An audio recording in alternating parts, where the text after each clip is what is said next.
سورج تقریباً 45 کروڑ کلومیٹر کا فاصلہ طے کرنے کے بعد تھکا ہارا غروب کی تیاریاں کر رہا ہے۔ السلام علیکم ناظرین، حقیقت تو یہ ہے کہ یہ تھکا دینے والا سفر بیچاری زمین نے کیا ہے، جسے عرف عام میں سورج کے ذمہ لگا دیا جاتا ہے۔ آج وزیر اعظم صاحب سے باتیں کرنی ہے ہم نے، کیونکہ وزیر اعظم صاحب نے فرمایا ہے کہ میرا تنخواہ میں گزارا نہیں ہوتا۔ تو محترم عمران خان صاحب، 2 لاکھ تنخواہ اور مراد کے علاوہ 100 ارب کے اثاثے اس پر مستزاد، گزارا نہیں ہوتا۔ آپ صوفی اور اہلیہ صوفیہ، آپ کا گزارا نہیں ہوتا تو دنیا دار، تنخواہ دار، دھاڑی دار، مزدور، کسان کا گزارا کیسے ہوگا؟ بے روزگار کیا کریں گے؟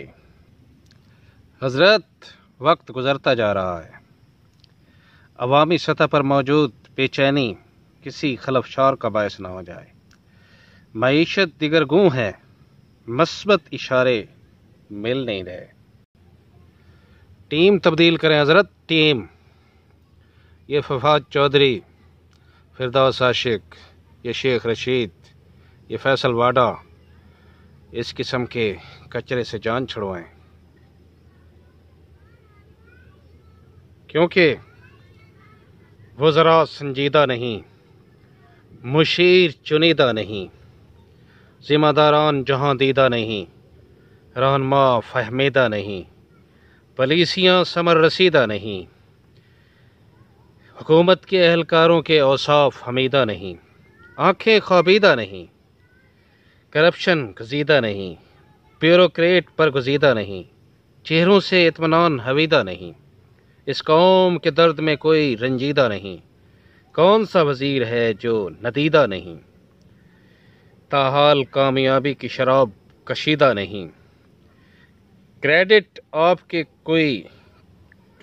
کے کریڈٹ پر کوئی قصیدہ نہیں، ٹیم میں آپ کی کوئی روح سعیدہ نہیں، فی الحال مگر میں دہن دریدہ نہیں، زندگی مگر آرامیدہ نہیں، اللہ تعالیٰ سے مایوسی مگر میرا عقیدہ نہیں، کارکردگی حضور والا، کارکردگی۔ شیخ سعدی نے لکھا ہے کہ شیراز میں اتنا قحط پڑا تھا کہ لوگ عشق کرنا بھول گئے تھے۔ یہاں تو حالت یہاں تک پہنچ چکی ہے کہ لوگ مشک سونگھنا بھی بھول چکے ہیں۔ آپ کے وزراء اور مشیر صرف ڈرامے بازی کر رہے ہیں، آپ کو خواب دکھائی دیے جا رہے ہیں، آپ کے سامنے سبز باغ رکھے جا رہے ہیں جن کا حقیقت سے کوئی تعلق نہیں ہے۔ آپ بچے نہیں ہیں۔ ہیچ تو باور مکن کھولے محال، آپ کو خوابوں اور سرابوں سے ہٹ کر حقیقت کی دنیا میں قدم رکھنا چاہیے اور حقیقت پسندانہ پالیسیاں بنائیں، ایکٹیو ہوں، متحرک ہوں، خود فیلڈ میں آئیں۔ پہلے 7-8 ماہ جتنے آپ متحرک تھے، اب وہ تحرک نظر نہیں آتا حضرت۔ کوئی مشکل ایسی نہیں ہے جس کا علاج بارگاہ ربانی میں نہ ہو، اس سے دعا کریں۔ یہ صوفیوں کے وظیفے چھوڑیں، اللہ سے لو لگائیں، اور یا من یرجع للشتائط کلہا، یا من یرجع للشتائط کلہا، یا من الیہ المشتکى والمفزع۔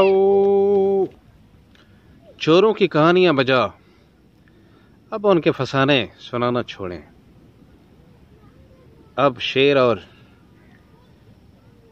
کتے کی کہانیاں نہ سنائیں، اب اپنی کوئی کہانی رقم کریں تاکہ ہم بھی سر اٹھا کے چلیں۔ اور ذہنی غلاموں کو بتا دیں کہ تمہارے آقاؤں نے ملک کو جس دلدل میں پھینکا تھا، ہمارا قائد اللہ کے فضل و کرم سے اسے نکال باہر کر رہا ہے۔ اجازت چاہوں گا، اللہ حافظ۔